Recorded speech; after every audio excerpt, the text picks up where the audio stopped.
बागेश्वर धाम सरकार को रात में कैसे मिली थी सिद्धि। बागेश्वर धाम बाबा ने बताया अपना सबसे बड़ा राज। आचार्य धीरेन्द्र कृष्ण शास्त्री को अब लोग बागेश्वर धाम सरकार के नाम से जानते हैं।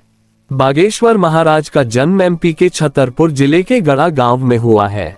धीरेन्द्र कृष्ण शास्त्री के बारे में कई ऐसी बातें हैं जो रहस्यमय हैं। क्या आप जानते हैं कि लोगों के मन की बात पढ़कर पर्चा लिखने वाले बागेश्वर धाम सरकार को सिद्धि कैसे मिली।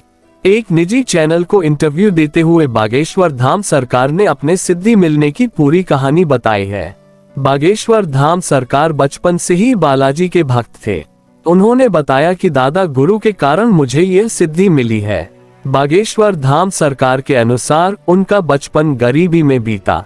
उनके पिताजी कर्मकांड करते थे। उनके घर में बहुत गरीबी थी। मैं घर में सबसे बड़ा था। त्योहार में छोटे भाई बहन को नए कपड़े और ठीक से भोजन की व्यवस्था नहीं कर सकता था।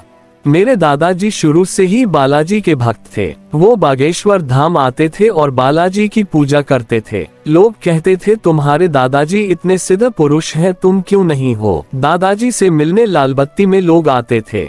उनके पास सत्संग करने के लिए बड़े बड़े लोग आते थे। दादाजी की बातें सुनकर मेरा भी मन धर्म और अध्यात्म की तरफ मुड़ गया। मैं भी दादाजी के सत्संग सुनने लगा। उसके बाद से मैं उन्हें अपना गुरु मानने लगा। उनकी बातों को मैं सुनता था। उन्होंने बताया कि हमारे परिवार में 10 भाई हैं, लेकिन दादाजी हमें केवल जूठी चाय पिलाते थे। बागेश्वर धाम सरकार ने बताया कि एक दिन मैं अपने दादाजी के पास जाकर बोला कि मुझे बताइए कि मेरी गरीबी कब दूर होगी। यह बात सुनकर दादाजी हंसने लगे। उसके बाद उन्होंने मुझे कहा कि तुम रात में आना, तुम्हें बताऊंगा। उस समय मेरी उम्र करीब 9 या 10 साल के करीबी थी। बागेश्वर धाम सरकार ने कहा कि दादाजी की बातें सुनकर मैं वापस आया और रात का इंतजार करने लगा। बागेश्वर धाम सरकार ने बताया कि जब मैं रात को दादाजी के पास पहुंचा तो उन्होंने मेरा हाथ पकड़ा और हनुमान जी के सामने खड़ा कर दिया।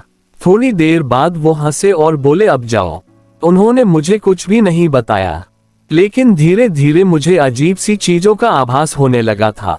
कोई मेरे सामने आता तो मैं उसका नाम जान जाता था, लेकिन कहने में संकोच लगता। जब वो अपना नाम बताता तो मैं खुद से कहता कि ये तो मुझे पता था, मैंने पहले क्यों नहीं बताया। बागेश्वर धाम सरकार ने ये बात अपने दादाजी को बताई कि मैं लोगों के बिना कहे ही उनका नाम जान जाता हूँ, लेकिन बताने में संकोच होता है। उसके बाद दादाजी ने मुझे हनुमान चालीसा पढ़ने की सलाह दी।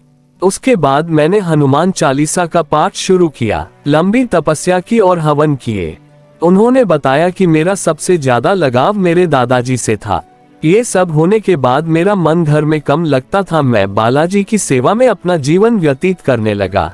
उन्होंने कहा मैं कोई चमत्कार नहीं करता हूँ, वेदों और ग्रंथों में जो लिखा है उसे के जरिए लोगों के मन की बात को समझ लेता हूँ।